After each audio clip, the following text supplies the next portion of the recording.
Buonasera, buonasera a tutte, buonasera a tutti e benvenuti alla sesta serata della seconda edizione di Sport e Cultura, un ciclo di iniziative culturali legate al tema sportivo organizzato dall'amministrazione comunale di Vittorio Veneto. Grazie per essere così numerosi in questa serata. Sport e Cultura è un'iniziativa che quest'anno ha avuto diverse direttrici.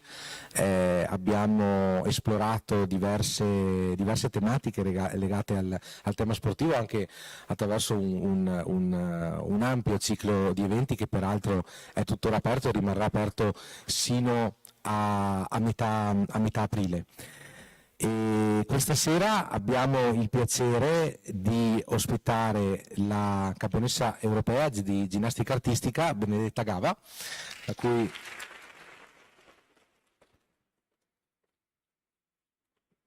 tributerei giustamente un applauso, che dialogherà con il dottor Davide Sorbello, psicologo dello sport.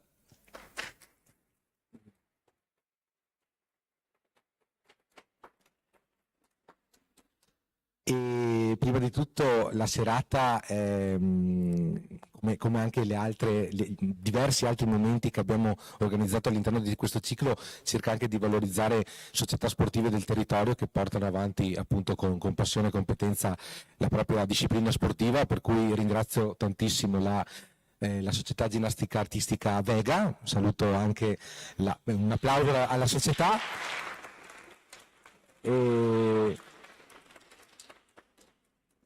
E approfitto per salutare la Presidente Eleonora Moras, qui presente in sala.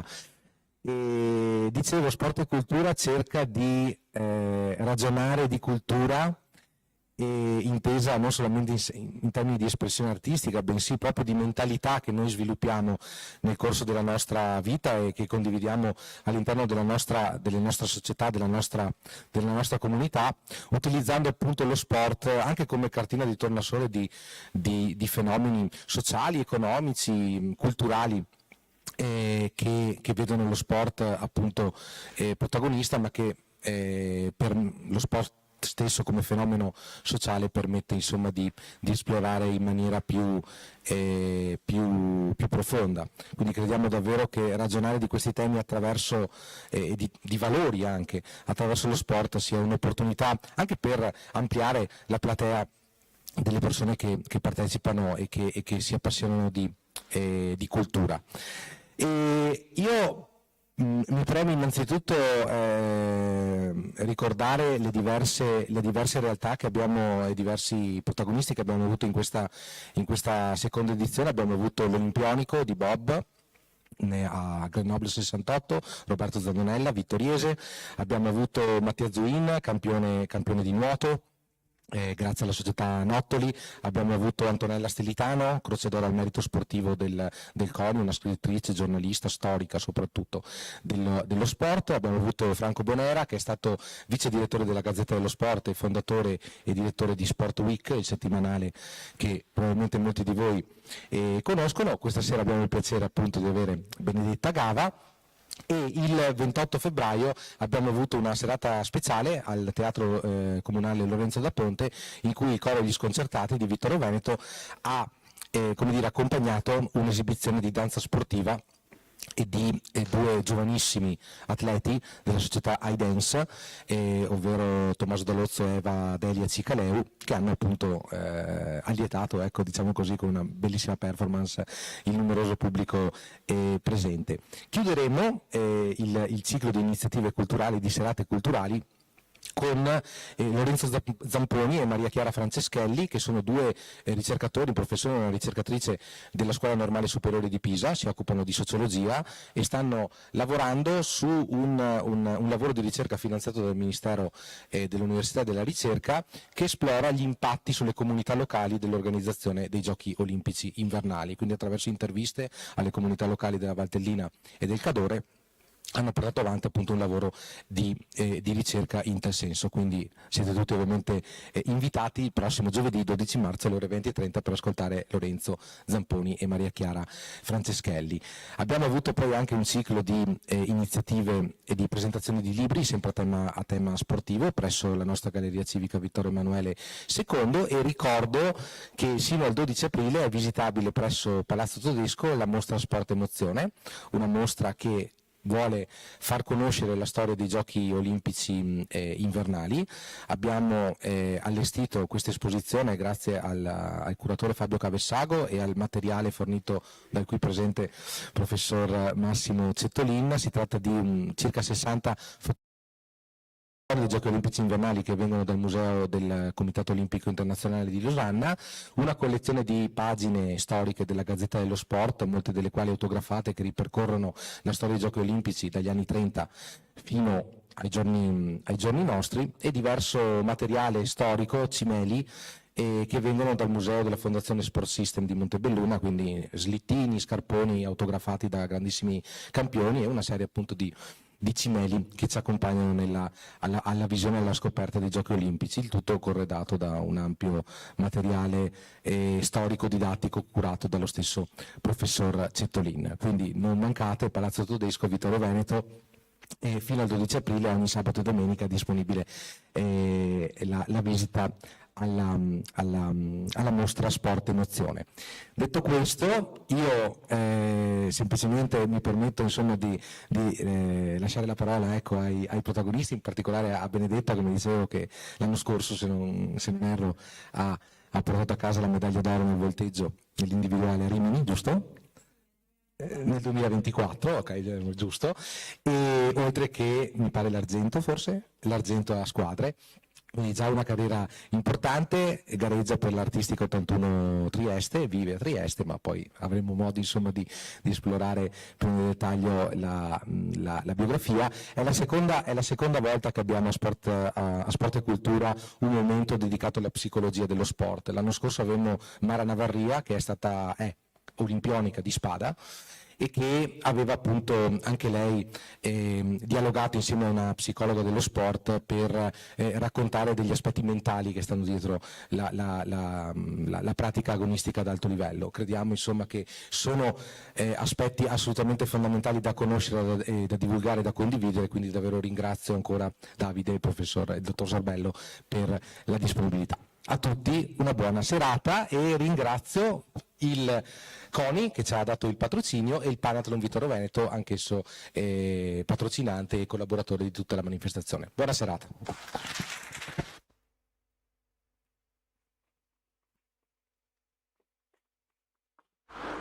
Buonasera a tutti, mi sentite? Sì, anche troppo forte forse. E intanto grazie a tutti per essere qui, grazie a Benedetta, grazie alla scuola di ginnastica Vega per avermi interpellato, ecco, per questa serata. Non nego che ci sia un po' di emozione da vittoriese essere qui a fare una serata del genere, non è scontato, è un piacere. E questa sera l'idea è quella costruita insieme di portare l'esperienza di Benedetta, ok, con un taglio magari appunto dato da dei contenuti psicopedagogici legati al mondo dello sport, che possano dare appunto degli stimoli nuovi e diversi a chi ci ascolta.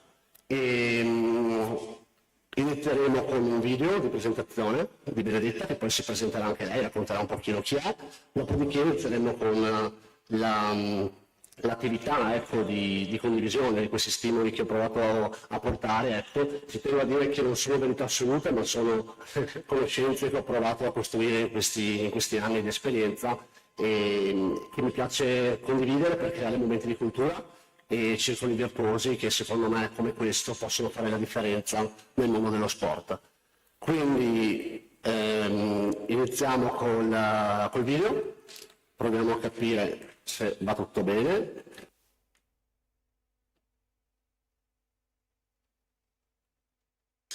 Lo guarderemo senza audio.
Complimenti. Credo che non tutti mai verranno per nuocere, perché l'assenza della musica penso che abbia portato anche un'attenzione diversa paradossalmente e un rispetto per quello che ha fatto Benedetta e per quello che abbiamo cercato di portare con questo video, non indifferente. Il silenzio penso che abbia testimoniato questo, quindi ecco, mi piace sempre vedere il lato positivo delle cose. E adesso lascio la parola a te, ti presenti un attimino, ok?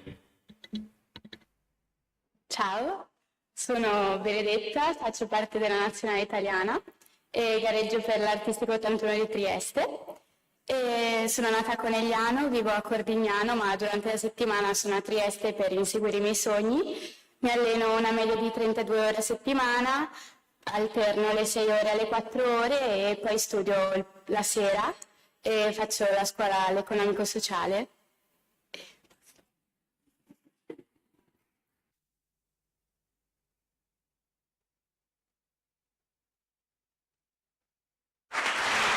Bravissimo, sei sicuramente più concisa e precisa di me, che io tendo poi a perdermi in tanti meandri di parole.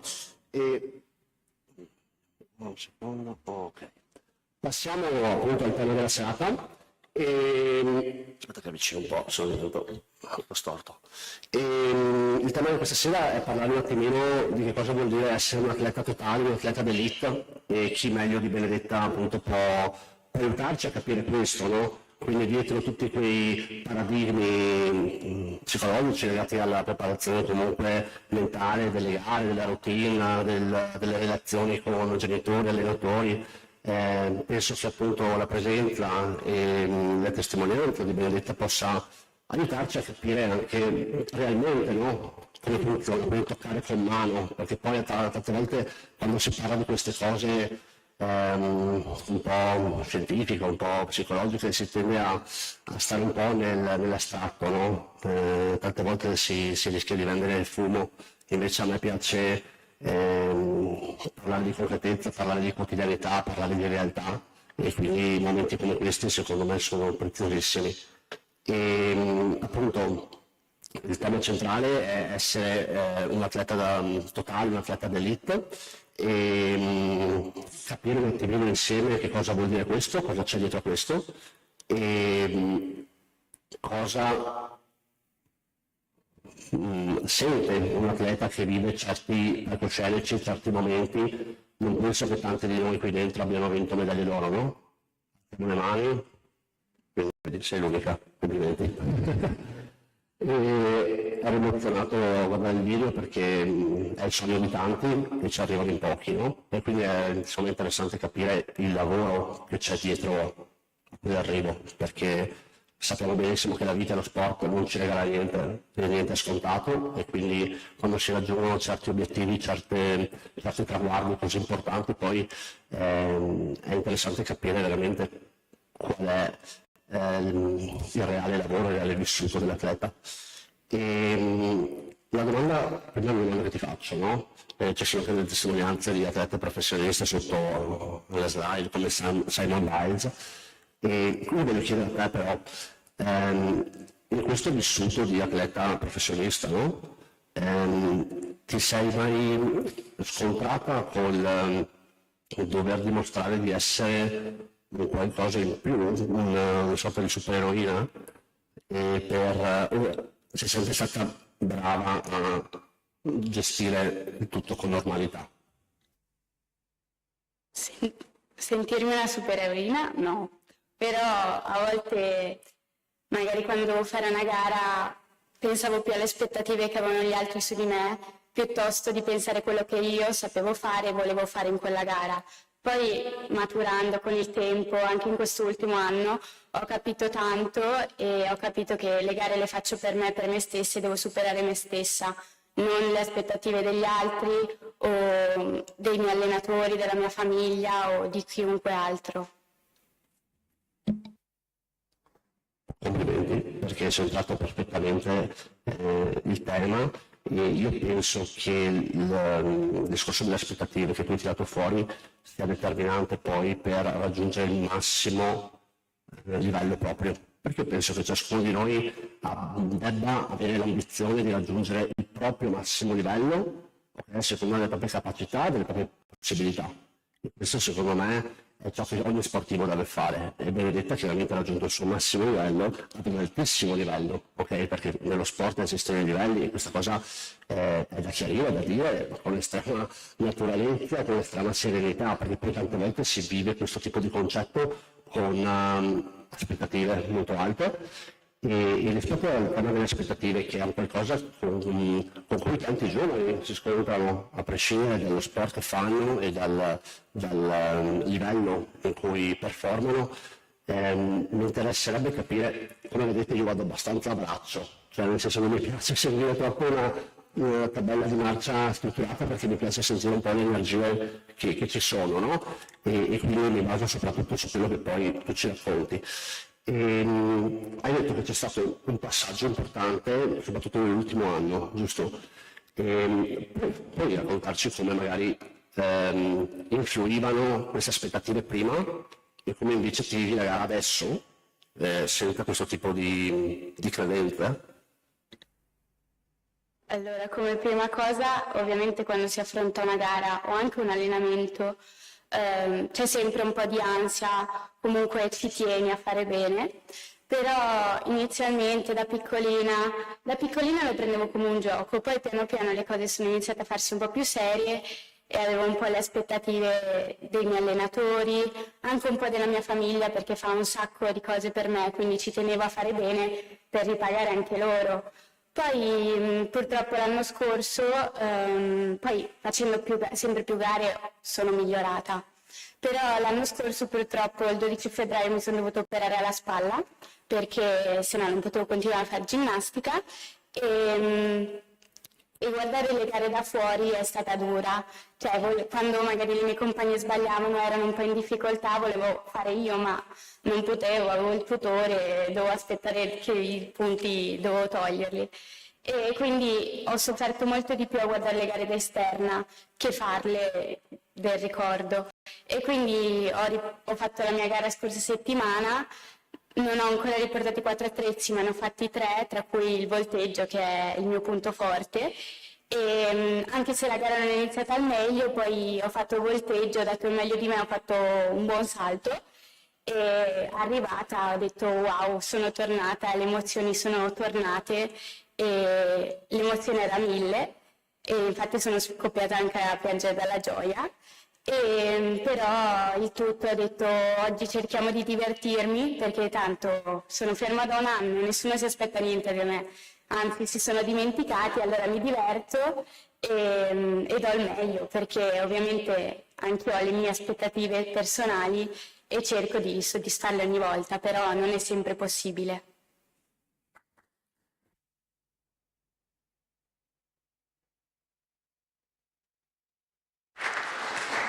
Può sembrare che ci siamo accordati su come strutturare la serata, ma non è così perché tra i suoi non impegni e anch'io ho qualche impegno, veramente stiamo andando a braccio. È molto interessante perché si percepisce la quotidianità di Benedetta nel fare sport ad alto livello perché ha toccato dei temi che io affronto tendenzialmente veramente con gli sportivi dilettanti o anche qualche professionista che seguo. Ha toccato il tema delle emozioni, del gioco e dell'infortunio. Mi piacerebbe un attimo sviscerare questa cosa insieme a te. Partiamo dal gioco, no? Che da bambina lo vivevi più come un gioco, no? Quanto è importante per te aver permesso a te stessa, grazie anche sicuramente alla tua famiglia che ti ha supportato in questo, ai tuoi allenatori, perché poi è un lavoro trasversale e multilaterale, quanto è stato importante per te vivere lo sport come gioco all'età giusta per poi viverlo in maniera professionistica nell'età altrettanto giusta? Sicuramente da piccola andavo in palestra per divertirmi, per mettermi alla prova e in realtà le cose adesso non sono cambiate perché io vado in palestra felice perché anche se non tutti i giorni magari mi sveglio col mal di gambe o stanca, che l'energia non è a 1000, quindi però dico c'è il mio sogno lì davanti a me e quindi dico dai andiamo in palestra e facciamo qualcosa di positivo. E poi anche grazie alla mia famiglia o comunque grazie agli allenatori mi aiutano a tenere alto il morale.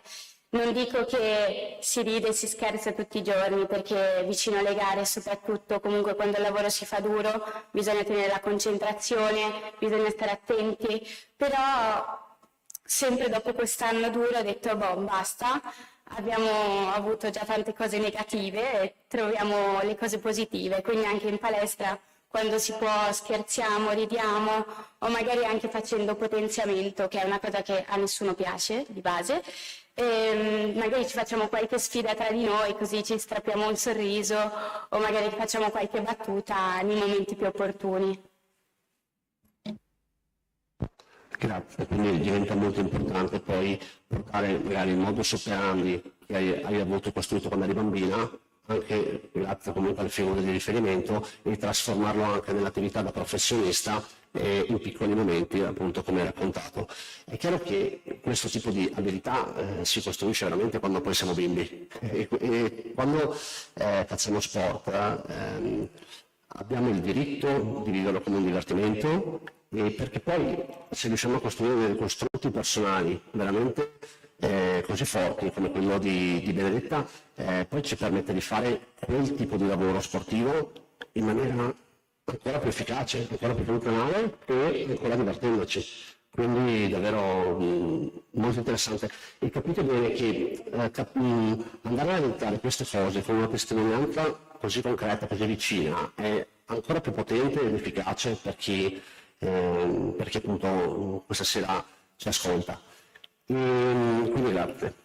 Il discorso invece emozioni, che è un discorso che ormai tutti gli atleti di alto livello appunto portano anche davanti alle telecamere, ne parlano, il discorso dell'ansia, che come hai detto tu serve un po' d'ansia giustamente perché sennò non ci attiviamo, no? Viviamo i passivi, e invece l'ansietà sana serve ed è utile. E poi però anche tutte le altre emozioni sono importanti, non solo la gioia della vittoria finale, perché non è che si vince sempre, giusto? È importante riconoscere anche le emozioni che apparentemente sono quelle più negative, perché in realtà bisogna normalizzare il fatto che rabbia, paura, disgusto, tristezza sono necessarie per comprendere la quotidianità, per comprendere la fatica, per comprendere il sacrificio, per comprendere poi la vittoria eventuale, perché se io non provo mai tristezza e rabbia, come faccio a capire che cos'è la gioia, no? E diventa però, secondo me, a un certo livello, importante autoregolarsi, giusto?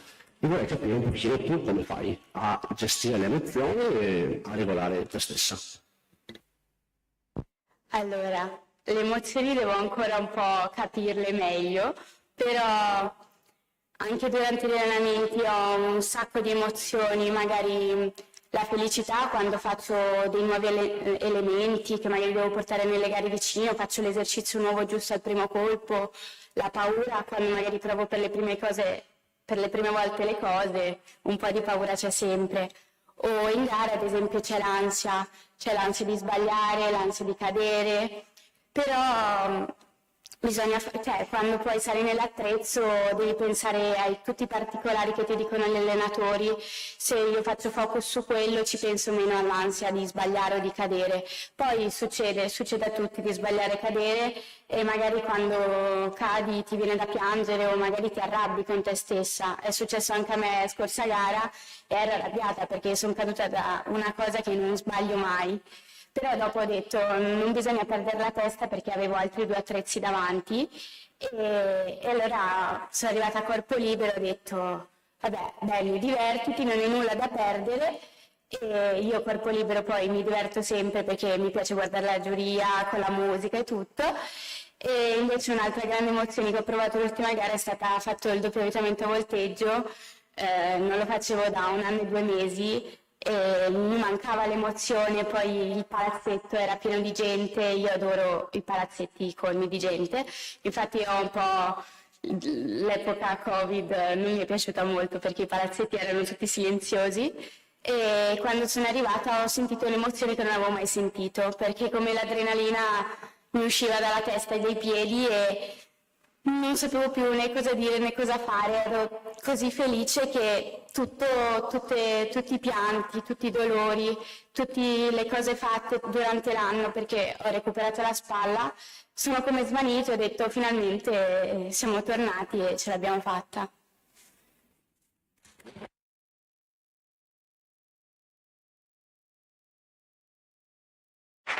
Ricordami quanti anni hai? 17 a maggio. Ok, complimenti. Complimenti perché questa capacità di, lei ha detto che con l'emozione ancora deve imparare un po' a conoscerla, vivere, vi assicuro che da professionista l'impatto che lei mi dà di una persona completamente conscia, già il fatto di dire non sono sicura e convinta di conoscere ancora pieno, dà un senso di consapevolezza enorme. E questa cosa qui è decisiva secondo me per stare nello sport e soprattutto stare a questi livelli. Hai raccontato sicuramente anche dell'infortunio e la domanda rispetto a questo tema è, perché poi l'infortunio è pesante da sostenere, da affrontare, come ho detto prima è duro vedere gli altri che gareggiano, stare fuori. Che emozione hai provato?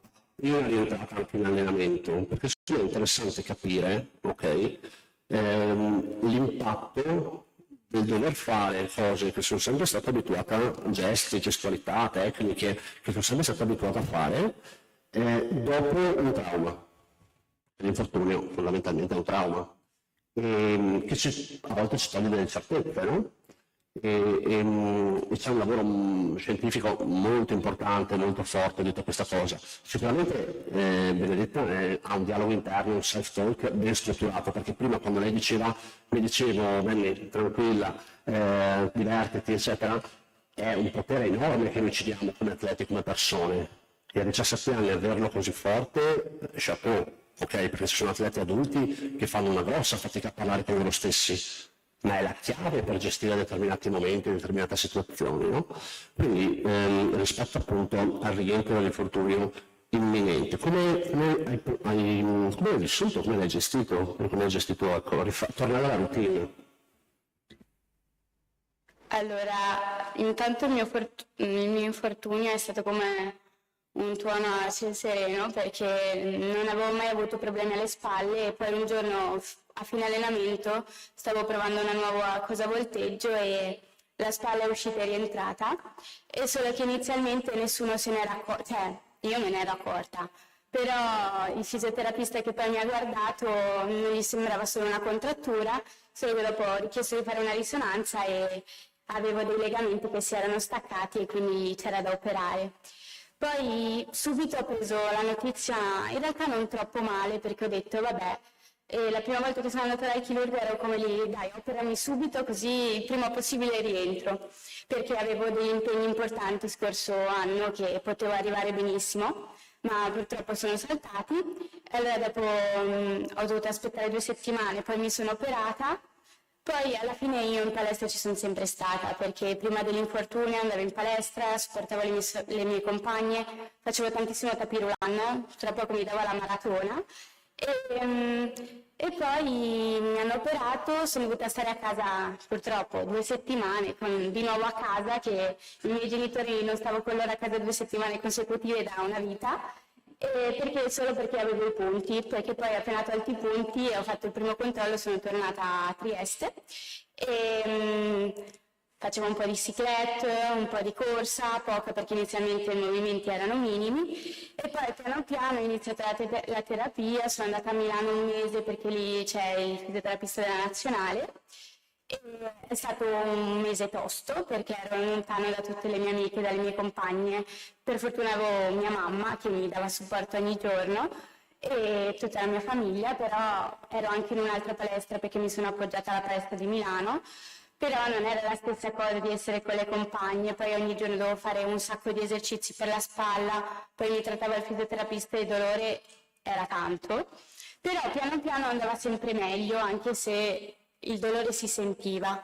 Poi finalmente ho tolto il tutore, un passo alla volta, e cercavo di vedere le cose positive, anche se ammetto che guardare le mie compagne o anche le ginnaste che ci sono a Milano, che sono comunque delle mie amiche, andare avanti e io dovevo stare là seduta a fare gli esercizi come i vecchietti perché ero proprio messa male, rosicavo, però dopo piano piano ho iniziato a alzare il braccio, ho iniziato a rifare le prime verticali, vedevo un po' di luce.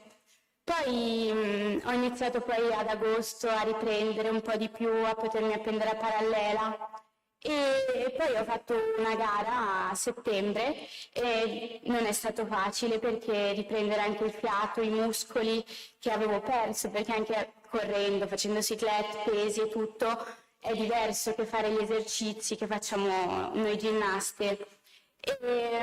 Infatti è stato difficile, poi anche rientrare in gara l'emozione era 1000 e poi piano piano però va sempre meglio e anche se poi ho avuto altri acciacchi perché anche il resto del corpo non era più abituato a fare ginnastica e piano piano va meglio e so solo che devo ascoltarmi un po' di più perché appena sento un dolore o qualcosa di strano è sempre meglio farsi vedere prima che arrivare al punto in cui non c'è più niente da fare.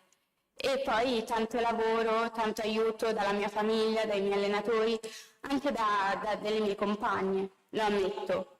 A volte nelle compagne non da tutte si trova l'appoggio, perché a volte a tante magari c'è chi sta più simpatico, chi meno, chi è abituato a dare supporto e chi no invece. Però io ascoltavo quello che dicevo io, che devo essere positiva, i miei allenatori mi hanno dato tanta positività e anche le mie compagne, quelle che mi stavano vicine, e cercavano di farmi ridere anche nei momenti in cui volevo tanto fare, ma il dolore era troppo per fare e quindi dovevo fermarmi. Grazie, perché è stata molto esaustiva e chiara ed è interessante capire veramente il percorso che c'è anche dietro, il recupero di un infortunio comunque importante. E hai parlato alla fine del discorso un pochino che non tutte le compagne ti aiutavano, no? Nello sport sappiamo che può capitare, però tante persone, tanti atleti soffrono questa cosa, no?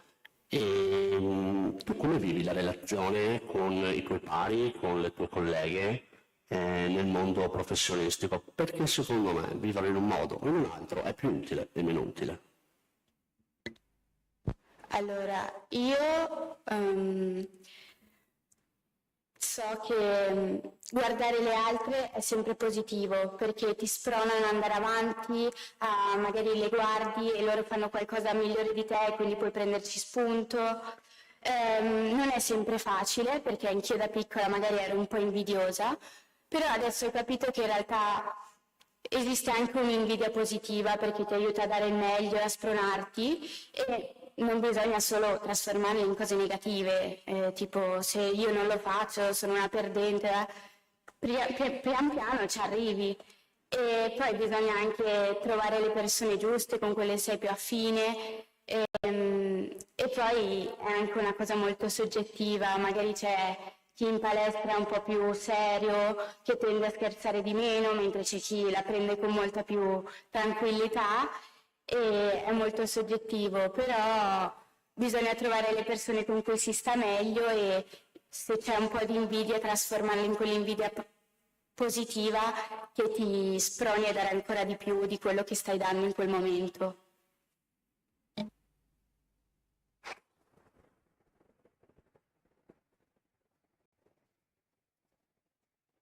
Io, Benedetta, penso una cosa, che se una persona, come hai fatto tu, è in grado di trasformare magari un pizzico di invidia in invidia positiva, deve necessariamente essere una persona umile. Perché se non è una persona umile, quindi una persona che si mette in gioco, una persona che a cui piace andare oltre i suoi limiti perché li riconosce, e secondo me per arrivare a un certo livello è necessario farlo, perché altrimenti perdiamo in partenza. Io penso che una caratteristica che tu stai dimostrando questa sera e a pelle sento è proprio quella dell'umiltà. Quindi ti faccio i miei complimenti perché non è una cosa scontata, soprattutto al giorno d'oggi dove c'è una società, posso dirlo, molto individualista, dove si tende sempre ad emergere, anche paradossalmente negli sport di squadra che vivo quotidianamente. e quindi penso che questa skill che tu hai sicuramente innata e poi sviluppata ti abbia dato una grossa mano. E per arrivare a un certo livello, secondo me è imprescindibile il fatto che tu comunque abbia un talento di base, perché per raggiungere l'alto livello ci deve essere talento. Il talento tante volte è un tema molto delicato, ok? Perché a volte si sente dire che il talento non basta, che invece chi ha talento tante volte lo spreca, ma dietro c'è un mondo, secondo me, enorme ed estremamente soggettivo.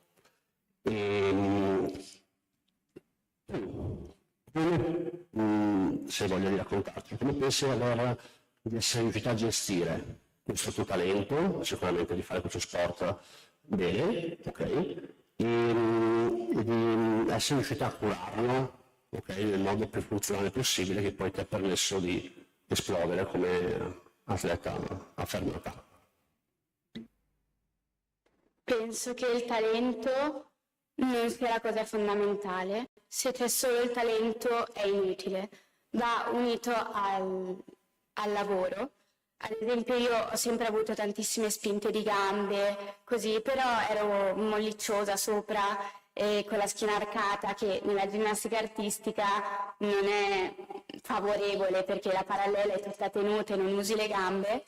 E allora da piccola con i miei primi allenatori ho iniziato a fare tutto il lavoro di preparazione fisica per migliorare la postura, e questo lavoro non è finito perché continuo a rafforzarmi, perché è sempre la preparazione fisica, anche se è brutta da fare, è faticosa e tutto, è la cosa fondamentale.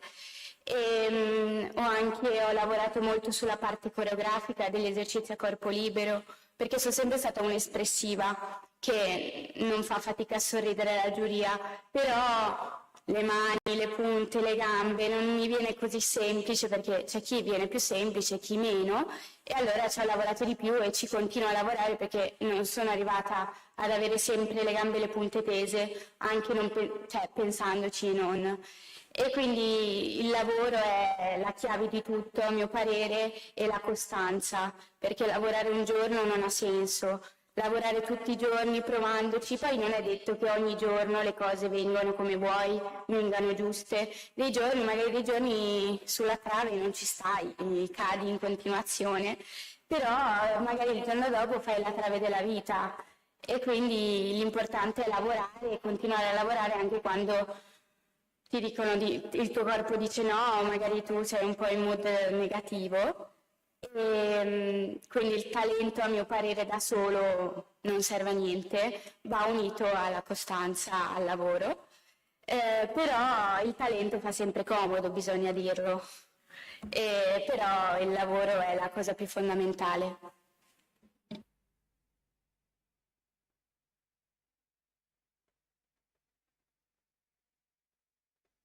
E questa sera qui ci sono tante giovani atlete che sicuramente sarai da esempio per loro, anche portando questa testimonianza, perché quando parli di lavoro e sentirlo dire da una 17enne è ancora più efficace che sentirlo dire da un 35enne o da un allenatore magari più attentato. Perché? Perché la testimonianza reale che atleti giovani come te possono dare sono veramente potenti, mi piace come parola potenti, perché restano, perché stai raccontando il tuo vissuto, e questa cosa è veramente energica e personalmente ti ringrazio. So che sono ripetitivo, però mi piace anche essere vero e quindi mi sento di farlo. Quando hai parlato dei giorni no, perché capitano, ok? Siamo esseri umani e abbiamo dei limiti, sbagliamo, quindi limiti, errore, giornate no. A tanti capita di mollare, ok? Perché ci sono dei motivi magari dietro. Tu lo hai fatto, ok? Ci racconti come hai gestito quei momenti o come sei abituata, hai creato la tua abitudine nel gestire quei momenti? I momenti no, ce ne sono tanti, cioè la mattina quando mi sveglio tante volte devo ammettere sono positive, dico sì, andiamo in palestra, facciamo gli esercizi bene, facciamo le cose nuove, però ci sono dei giorni in cui la stanchezza si fa sentire e non vuoi magari fare tutte quelle ore di allenamento, magari non vuoi fare un determinato attrezzo perché magari fai più fatica o magari ti fa un po' di paura. Però nei momenti no, o anche quelli dell'infortunio, perché non sempre il recupero è in salita, anzi a volte magari dei giorni sembravo come la vecchia me e dei giorni invece che non riuscivo a fare niente, i male muscolari erano alle stelle, però lì io ho i miei sogni fissati nel cuore, nella mente e quindi quando la giornata no dico tranquilla, respira, pensa a quello che tu vuoi fare perché alla fine lo sport lo facciamo per noi stessi, quindi il sogno bisogna seguirlo, poi non è detto che arriverò al mio sogno, lo scoprirò, però non è detto, però io ci provo con tutte le mie forze e con tutta la mia volontà, perché la volontà c'è e anche l'amore per questo sport c'è e anche se magari a volte dubiti di te stessa, di non potercela fare, o magari anche qualche compagna che magari è un po' più talentuosa di te e ti dà un po' il sedere indietro perché magari gli viene più semplice. Soprattutto adesso che sono più grande, più consapevolezza di me, io so che a volte devo fare le cose proprio perché servono a me, non perché devo farle, perché so che se faccio quelle cose mi aiuteranno poi negli esercizi, a fare anche meno fatica. E quindi nelle giornate no, penso solo al mio sogno, poi a volte anch'io piango, mi arrabbio, cioè, anzi spesso, devo dire, però è normale. Però penso sempre alle cose positive o magari finita la palestra sono piena e ho solo pensieri negativi, allora penso ad altro, penso agli amici, magari chiamo la mia amica o sento i miei genitori o chiamo mia sorella e mi fa ridere. Quindi a volte bisogna anche staccare la testa dalle cose no e passare a quelle sì. Questo è il mio consiglio.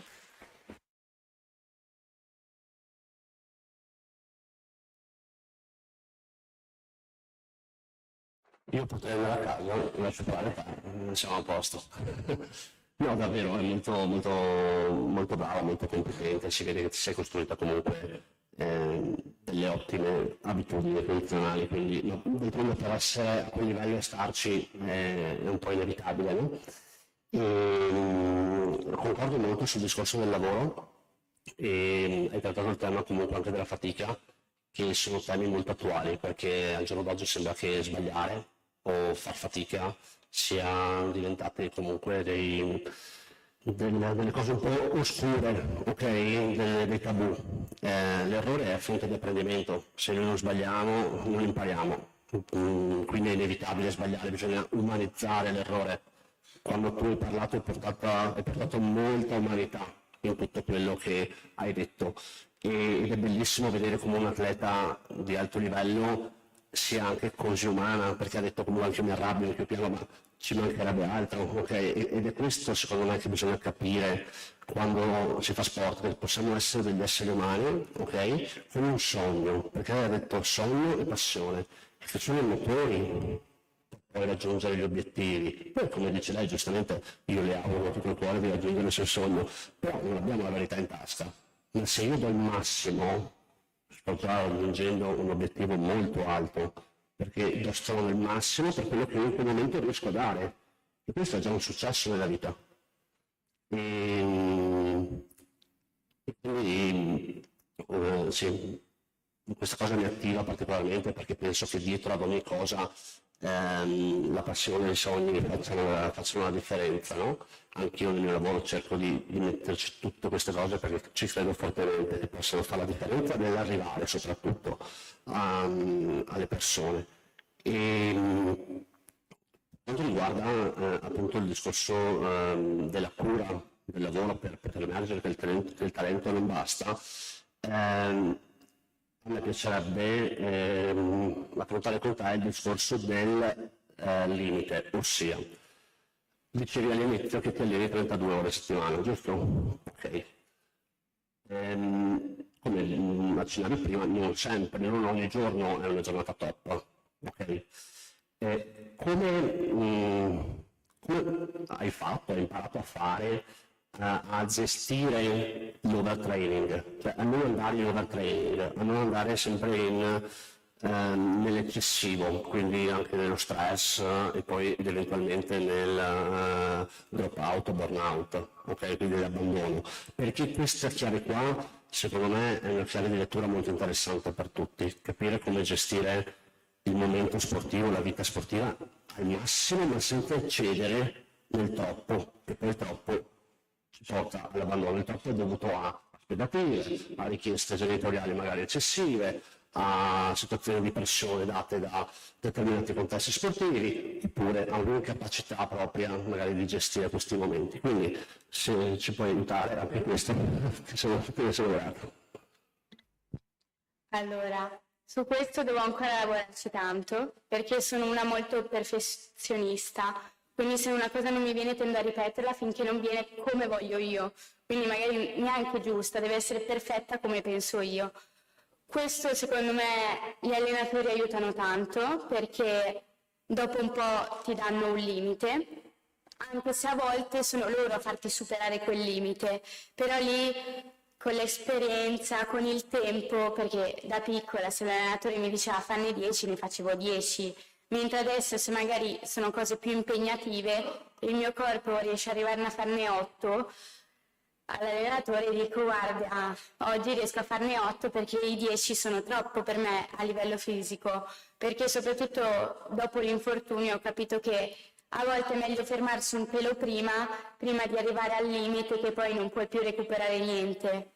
E penso che a volte quando magari si sbaglia, anche non perché per dolori fisici o non è che perché sbagli perché il fisico non ce la fa, ma magari è proprio una giornata in cui le cose non vengono, penso che di solito io vado un attimo a bere, prendo un attimo di fiato, poi ci riprovo un'altra volta, se viene perfetto, basta, ho finito, e se non viene magari ci riprovo altre 2 volte perché voglio farlo giusto e poi a un certo punto dico vabbè, verrà domani, e cerco di essere il più positiva possibile, perché poi ad esempio un esempio che fa sempre il mio allenatore anche di Alice D'Amato, ha vinto l'oro alla trave, eppure lei da piccola non era una travista, era sicuramente una parallelista, faceva benissimo il corpo libero, però la trave la sbagliava spesso e invece ha vinto l'oro olimpico perché se l'è meritato.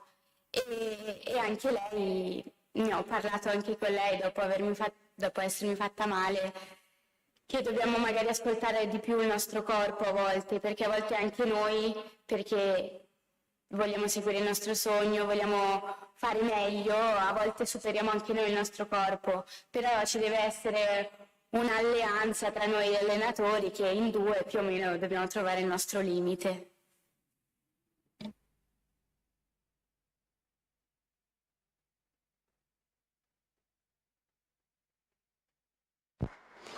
Grazie. Rispetto alla gestione un pochino delle risorse e quindi del capire i momenti, ok? Quando spingere, quando non spingere, questa cosa può accadere anche in gara, ok? O comunque io penso che una preparazione mentale per una determinata gara sia fondamentale, perché se no non farei questo lavoro, ovviamente. E vorrei capire un pochino il tuo approccio rispetto alla tua preparazione mentale, se c'è, se ci lavori, come ci lavori rispetto alla gara. E poi una cosa interessante che mi è venuta in mente quando tu prima raccontavi che magari non era un buon momento, ti fermavi, bevevi l'acqua, staccavi un attimo, mi è venuto in mente un po' il tema dei rituali, delle routine che tanti atleti professionisti hanno. Non serve che ci dici quali hai, se li hai, però se è una cosa che tu ti sei costruita, se è una cosa in cui tu credi, e insomma come vivi un po' la preparazione mentale della gara e anche dell'allenamento.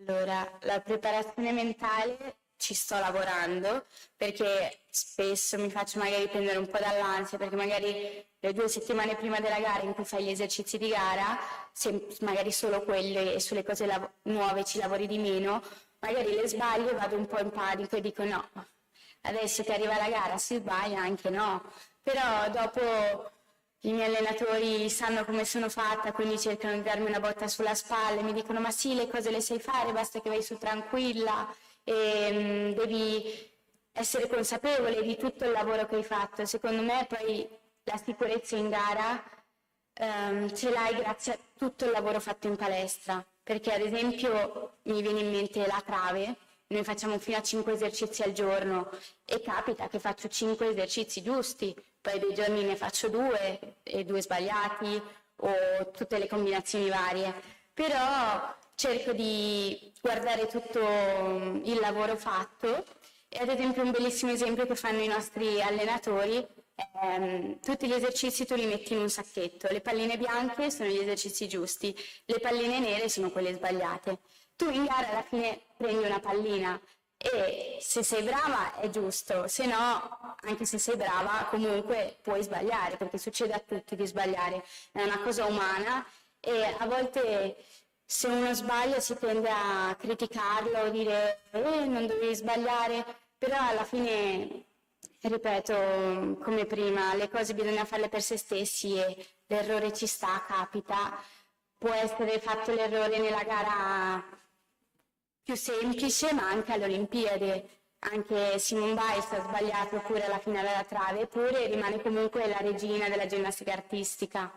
Come rituali, in realtà sono migliorata, una volta ero molto scaramantica, usavo sempre gli stessi calzini, le stesse cose, adesso molto meno perché i miei allenatori non gli andava molto bene che ero scaramantica, e quindi però mi piace truccarmi con calma, magari trucco anche qualche mia compagna perché mi piace truccare, mi mette tranquillità, poi magari mi faccio le foto, ascolto sempre, ho una playlist pre-gara in cui ascolto durante il viaggio in pulmino, quando arrivo al palazzetto, poi in realtà di altri riti non ne ho molti, metto tanto profumo e quando poi arrivo in gara la cosa più importante di solito penso essere da sola, oppure a sentire il pubblico, perché a me il calore del pubblico mi fa sentire bene, mi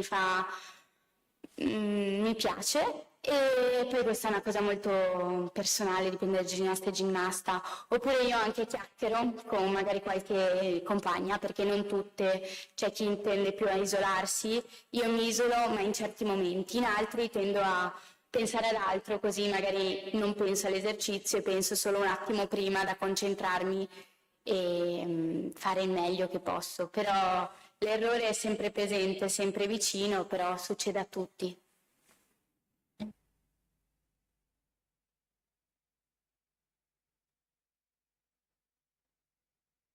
Nel tuo racconto hai introdotto paradossalmente il tema comunque della visualizzazione, dell'immagine, della capacità immaginativa che può darci un potere enorme nella gestione dei momenti. Queste sono tecniche psicologiche applicate appunto al mondo clinico, ma tanto anche al mondo dello sport. Quando tu ci racconti e ti racconti, la percezione che io ho è di una ragazza molto consapevole di ciò che è.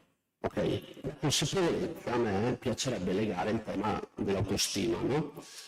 Perché tante volte l'autostima viene vista come qualcosa di un po' scomodo, chi crede in sé, chi pensa in maniera oggettiva di valere qualcosa, tante volte viene visto con un occhio un po' storto, no? E va un po' a contrapporsi con il discorso di umiltà anche di prima. Però allo stesso tempo un'autostima sana, solida, e oggettiva, quindi con un esame in realtà concreto e reale che mi dà una definizione di me, che mi permette di lavorare al mio massimo, è la chiave per poter raggiungere gli obiettivi importanti. Cosa pensi di questo tipo di cose, dell'autostima? Che rapporto hai con l'autostima? Allora, la mia autostima dipende un po' dai vari campi, però da piccola, ad esempio, a volte succedeva che magari dicevo, oddio, quella fa una cosa tanto più difficile della mia, io invece no, tendevo magari un po' a autosabotarmi, mentre adesso dico, ok, quella fa più di me, però magari se io faccio il mio esercizio pulito, tranquillo e metto il meglio di me, faccio un occhiolino alla giuria, magari la corrompo un po', magari arrivo anche al suo livello, o comunque dico poi torno a casa, torno in palestra, mi alleno per arrivare anch'io ad alti livelli, magari aggiungere qualcos'altro. Oppure magari dico ok, lei è più forte in questo momento, ma io lavorerò per superarla, o magari comunque tutti hanno i loro punti di forza e i loro punti deboli. Io ad esempio sono molto forte al volteggio e anche al corpo libero, parallela, meno male in gara me la cavo, mentre la trave in allenamento faccio delle bellissime travi. La mia allenatrice a volte mi dice pure brava, che lei è difficile che dica brava, quindi ne vado molto fiera, e poi magari arrivo in gara e l'emozione, la tensione, magari ho anch'io un po' di meno fiducia nella trave perché è l'attrezzo che sbaglio un po' di più in gara e la sbaglio, però succede, però penso che avere un po' di autostima sia necessaria perché bisogna averne per dare il meglio e non sempre autosabotarsi.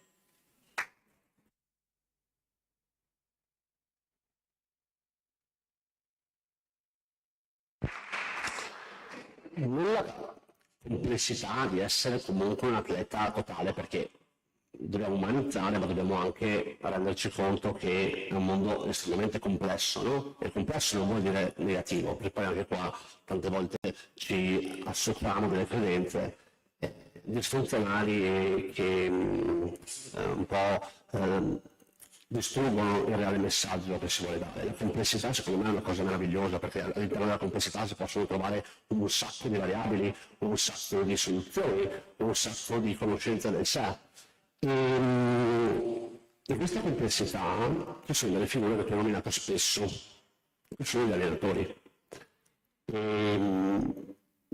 Da un punto di vista psicopedagogico il rapporto atleta-allenatore è fondamentale per raggiungere comunque un benestare, un clima positivo e quindi comunque un eventuale risultato. Qual è la tua esperienza? E visto che hai già anticipato il fatto che non è facile sentirsi dire brava, come hai gestito questo tipo di comunicazione? Perché poi ci sono tante teorie rispetto a questa cosa. Allora, il rapporto con gli allenatori non è sempre una cosa facile.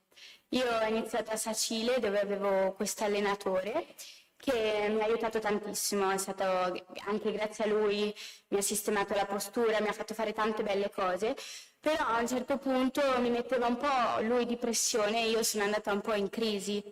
E ad esempio l'allenatore di Trieste quando ero piccolina mi mettevo un sacco di ansia, di paura, perché sono un po' rigidi, ma perché è il loro lavoro alla fine. E poi dopo questo momento di crisi sono arrivata direttamente a Trieste, che era la mia paura più grande, non si sa come sono arrivata subito lì, e piano piano li ho imparati a conoscere, poi di errori ne abbiamo fatti sia io che loro, perché ad esempio all'inizio io magari quando c'era da fare fatica piangevo un po' e alla mia allenatrice non andava bene, anzi si arrabbiava ancora di più, mi faceva fare ancora più cose. Però dopo nel tempo ho visto i miglioramenti, magari quelle cose farne 10 non ne facevo più fatica, però me ne faceva fare 20 perché così facevo fatica e migliorava la forza. Poi anche con loro inizialmente magari non parlavo molto, magari avevo un problema, lo andavo a dire a mamma e quando mamma mi sentiva veramente in crisi poi scriveva magari il messaggino all'allenatore, poi l'allenatore veniva da me e diceva ma perché non mi hai detto che ti faceva male questo o quello, perché non mi hai detto che stavi male? Allora adesso piano piano ma crescendo questo è una cosa che ancora oggi magari delle giornate faccio più fatica, parlo con gli allenatori, mentre da piccole si tende a tenere tutto dentro, a dirlo magari alla mamma o al papà o alla famiglia o alle compagne, non all'allenatore che magari è la persona che in primis dovrebbe saperlo. Però adesso piano piano ho iniziato sempre più a parlare con il mio allenatore, così anche lui sa come mi sento fisicamente. Poi è ovvio, se gli dico che ho un po' di mal di gambe, il suo dovere non è dirmi ok allora basta, deve spronarmi a fare di più, perché magari io riesco ancora a fare di più, però il mal di gambe c'è, almeno gli ho detto guarda io ho mal di gambe, lui me ne fa fare ancora 2 e magari ce la faccio, deve solo darmi, mi sprona un po' lui, mi spronano un po' i miei compagni e alla fine ce la faccio. Secondo me il rapporto con gli allenatori è comunque fondamentale e crescendo poi migliora o comunque capisci di più l'allenatore, capisci perché magari da piccolina ha fatto quelle determinate cose, perché fa queste adesso. Poi è una cosa che viene col tempo, quindi piano piano si capiscono gli allenatori e loro capiscono noi. Grazie. Chiaramente l'allenatore è una componente, una figura adulta di riferimento molto importante, come hai detto tu, e con cui costruire una relazione poi può diventare determinante. E dove non arriva l'allenatore, arriva la famiglia. La famiglia che nel mondo dello sport giovanile, ma anche nello sport adulto, è un'ancora fondamentale. E la famiglia tante volte fa la differenza per l'atleta nel raggiungere il successo oppure no. Nel tuo caso il successo l'hai raggiunto, quindi sicuramente il contributo c'è stato. Volevo chiederti se hai voglia di raccontarci quanto è stato importante per te e la tua famiglia, come è stata anche la gestione della distanza da casa, che secondo me non è una cosa scontata, perché io ho conosciuto degli atleti che per la distanza da casa hanno rinunciato allo sport d'elite, e quindi anche questo passaggio secondo me è molto interessante, perché ci sono delle strutture personali dietro che poi possono portare appunto all'abbandono, e quindi volevo sentire un po' il tuo vissuto rispetto a questo. La mia famiglia è fondamentale per il percorso che ho fatto e per quello che sto facendo ancora oggi. Inizialmente, quando mi hanno chiesto di trasferirmi a Trieste, ero appena uscita da un periodo di crisi che non volevo più fare ginnastica e erano quasi titubanti, mentre io avevo subito detto sì, vado a Trieste. Poi inizialmente facevo scuola normale, cioè andavo in presenza, andavo la mattina, e era dura perché mi svegliavo alle 6:30, dovevo prendere il bus, andare a scuola, poi alle 2 finivo scuola, andavo in un ristorante, mangiavo, alle 2:45 incominciavo allenamento con ancora la pasta praticamente in bocca e poi mi mancavano la mamma, il papà, le sorelle, o comunque io ho una casa abbastanza rumorosa che si parla, si urla, si scherza, e magari a Trieste a volte sentivo un po' il vuoto, il silenzio, perché magari quando sono arrivata eravamo solo in 3 e la ragazza che era alle superiori studiava, la mia compagna di stanza magari aveva orari un po' diversi da me, andava a dormire un po' prima e quindi facevo fatica, e lì la mia famiglia è stata un grande supporto, perché mia mamma è venuta su spesso a dormire con me a Trieste, oppure prima delle Serie A venivano su, o quando potevano comunque la mia famiglia c'era, e è stata fondamentale. Anche oggi, anche se a volte ho delle discussioni con loro per delle cose, ma è normale, tutti hanno delle discussioni, perché magari il loro punto di vista è esterno al mio sport e io, anche se magari a volte hanno ragione, però io lo vedo da un punto interno, quindi magari loro mi dicono dai, salta un sabato così ti riposi, e io no, devo andare all'allenamento perché voglio fare gli esercizi, voglio migliorarmi, anche se a volte magari quel sabato fa bene saltarlo, ma faccio ancora fatica a saltarlo perché sono fatta così. Però è fondamentale la famiglia, e la cosa più importante è che noto anche con delle mie compagne, se la famiglia dà pressioni si fa ancora più fatica.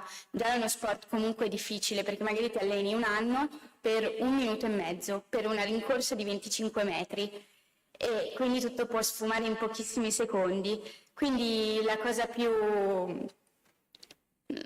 migliore è che la famiglia ti supporti e che ti tira positività. Poi se va bene si festeggia, e se fa male comunque si festeggia, si va a mangiare fuori, si mangia una pizza. Così la famiglia è fondamentale.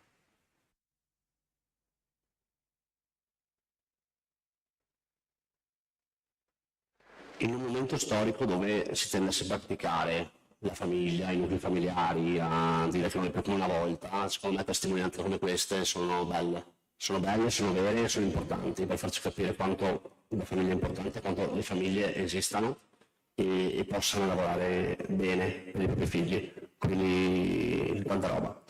E, rispetto, poi andiamo anche verso la chiusura perché ci sono stati dei tempi,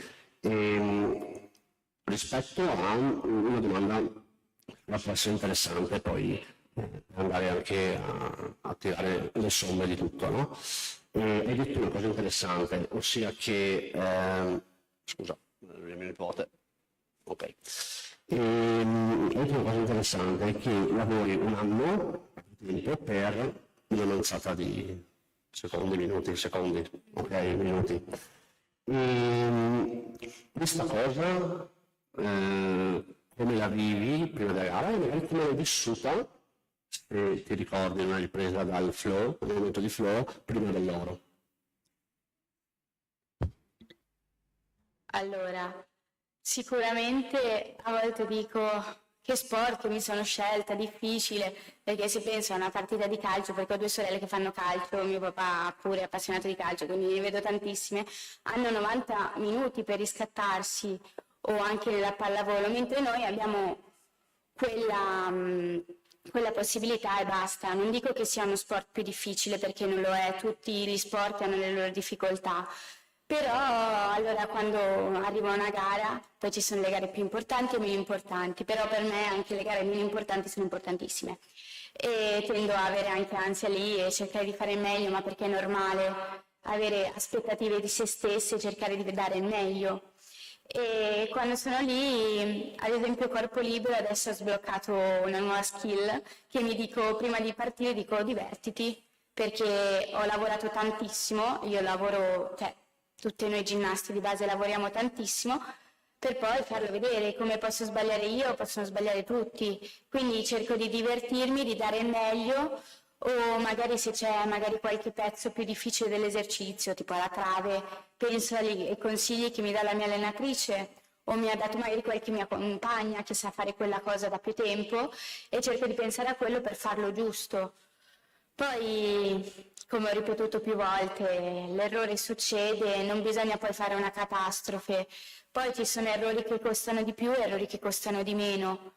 Ad esempio, quando ho vinto l'oro agli europei, della squadra non sapevamo bene come potevamo arrivare, quindi abbiamo dato il meglio di noi, poi la gara era secca, quindi era difficile.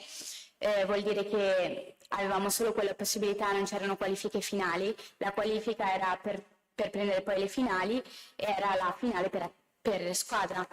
E quindi ci siamo divertite, abbiamo dato il meglio di noi, abbiamo fatto un paio di errori e quindi siamo dovute arrivare seconde, però le francesi sono meritate l'oro perché hanno fatto una bella ginnastica.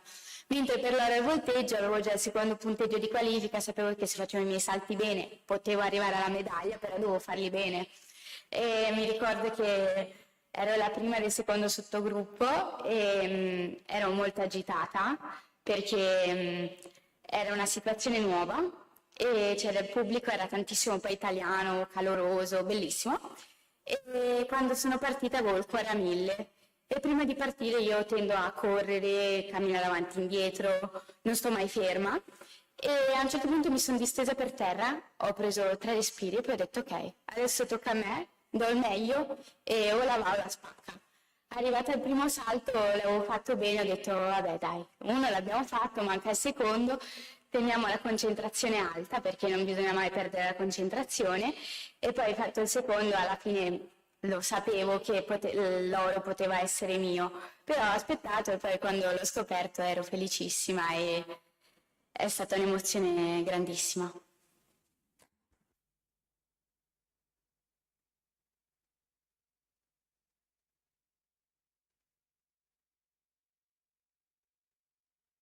Bene, noi ci possiamo anche avviare verso la chiusura, i tempi abbiamo sforato un pochino, però penso che ne sia valsa la pena.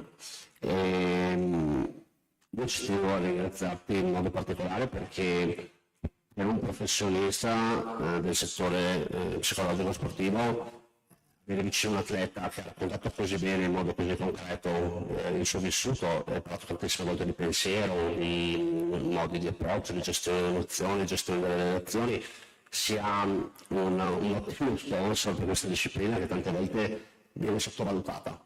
Ma in realtà è un supporto necessario al giorno d'oggi nel mondo dello sport se si vuole lavorare con qualità, perché arriva dove magari tante volte la natura umana di per sé non riesce ad arrivare, ok? Quindi ha bisogno di quel magari supporto in più. Non siamo maghi, non siamo strateghi, siamo persone che cercano di aiutare, ok? E tu questa sera hai aiutato me nel portare avanti questa serata, sei stata davvero bravissima, competente, umana, e è stato davvero un piacere. Io ringrazio tutti per la partecipazione, Ginnastica Vega in primis, e anche le ragazze che ci sono questa sera della scuola. E se ci sono domande per Benedetta, questo è il momento, ok? Se qualcuno ha piacere di chiedere qualcosa, ricordati che se non fanno domande è perché sei stata bravissima, ok? Lo dico sempre di solito a fine serata perché è un po' di timidezza a fare domande davanti a tutti.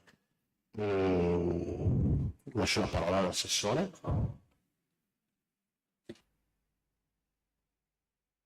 Dopo ci saranno i ringraziamenti, ma sono qui per cedere il microfono, insomma, se vi sono delle domande. È stata talmente esaustiva e chiara. C'è una domanda, prego. Grazie. Più che una domanda è una constatazione. Io ho partecipato a quasi tutte le serate e anche quelle dell'anno scorso, e tu che sei la più giovane di tutte hai trasmesso più consapevolezza di tutti. Quindi volevo farti i complimenti perché il tuo è uno sport tanto duro e tanto pesante, perché bisogna provare, e quando hai smesso devi continuare a provare. Non hai mai parlato di sacrificio, hai parlato sempre con grande gioia di quello che stai facendo, con la conclusione che quello che stai facendo non è sacrificio, è una tua decisione, è consapevolezza. Sacrificio è andare in miniera a lavorare per mantenere la famiglia, andare in fabbrica tutti i giorni, quello è sacrificio. Tu hai trasmesso gioia. E niente, volevo farti i complimenti.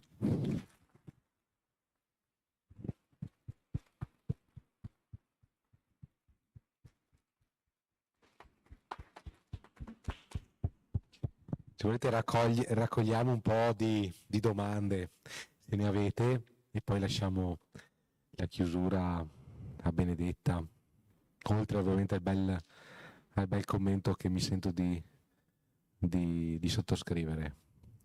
Anche perché è vero che dovevi magari rompere il ghiaccio, però quando si è trattato di presentarti si è vista una certa ritrosia a esporre insomma i tuoi trionfi che è giusto, di cui ti sentirai giustamente orgoglioso, mentre quando si è trattato di raccontare le tue esperienze sei stato un fiume in piena, ma trasmettendo tutto quello che è stato detto. Poi io avrei una domanda, non so se sia troppo filosofica, però vediamo.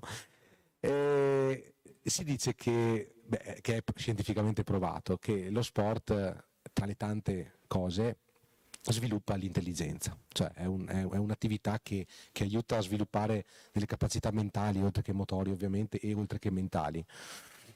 E nel tuo caso come ti senti?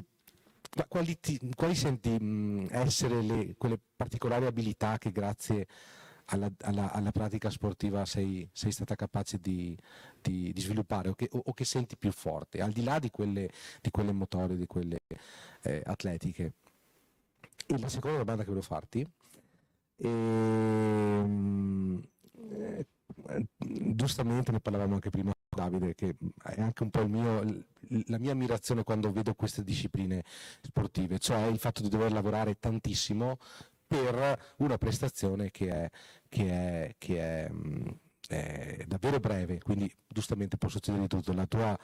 L'esempio di mettere tante palline, quante più palline bianche metti nel sacchetto, quella è statistica, poi a un certo punto l'errore capita, però è una bellissima metafora. E mi chiedo, nel tuo caso, riesci a lavorare meglio quando sei in qualche modo estremamente concentrata e focalizzata nella performance, o quando in qualche modo si entra in quel momento in cui non ti rendi conto di quello che stai facendo e stai semplicemente mettendo in pratica quasi inconsapevolmente tutto quello che hai imparato e su cui hai lavorato nelle ore di lavoro? Allora, rispondendo alla prima domanda, sicuramente una cosa grazie alla ginnastica che è migliorata è l'organizzazione, perché facendo inizialmente, anch'io andavo a scuola la mattina come tutti, poi mi allenavo magari subito mangiavo, poi andavo all'allenamento e tornavo a casa la sera tardi e quindi dovevo comunque studiare, quindi tendevo a prendermi avanti nei weekend, mi facevo più schemi possibili per poi solo rileggerli o comunque studiarli, e quindi l'organizzazione è sicuramente migliorata grazie alla ginnastica artistica. Poi sicuramente anche la responsabilità, perché anche quando vai in una gara ti devi ricordare di riportarti tutte le cose che devi portare, i paracalli, i polsini, le scarpette, le calzette e le calze perché si fa freddo, e la termica e le culotte perché si fa caldo, e devi un po' fare tutte le varie opzioni, e quindi anche nel resto tendo a essere abbastanza preparata. Poi penso che la ginnastica mi ha dato tanto e è proprio la mia passione. Io mi sveglio la mattina e alla fine sono sempre felice di farla e sono contenta e lo faccio con gioia.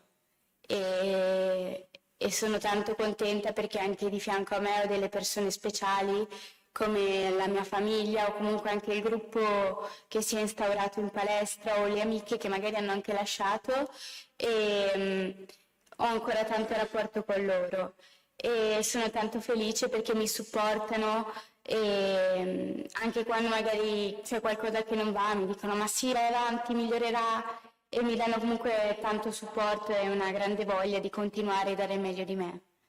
Quindi grazie, poi volevo ringraziare tutti voi per questa opportunità, a Davide, a Eleonora che mi ha invitato, alla Ginnastica Vegas e a tutti i presenti.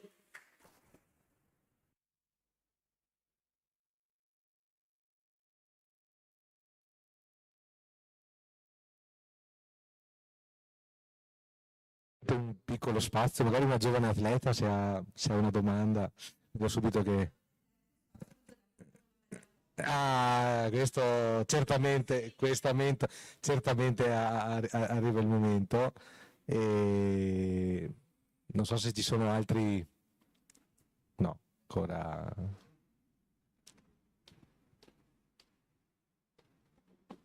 C'è una domanda, prego.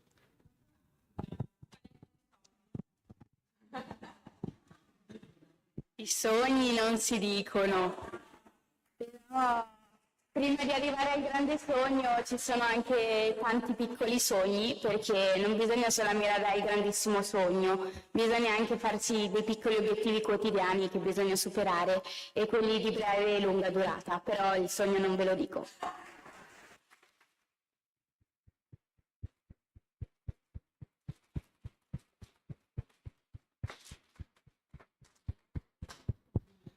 Allora io ringrazio ancora davvero Davide Sorbello e Benedetta Gava, ringrazio tutti i presenti, è stata penso una serata molto anche emozionante, ma si è percepita l'emozione che hai saputo trasmettere. Ringrazio di nuovo il CONI Treviso, il Panathlon, ringrazio lo sponsor Banca Prealpi di questo ciclo Sport e Cultura. L'appuntamento è per giovedì 12 marzo. Sempre qui in aula civica del Museo della Battaglia per l'incontro con Lorenzo Zampori e Maria Chiara Franceschelli, e poi ricordo appunto la mostra Sport Emozione a Palazzo Tedesco sino al 12 aprile, e auguro una buona serata. Benedetta, vuoi chiudere con una considerazione? questa è stata la mia prima esperienza parlare davanti così tante persone, perché di solito c'è solo la telecamera, e quindi grazie. Te la cavi, anche tu.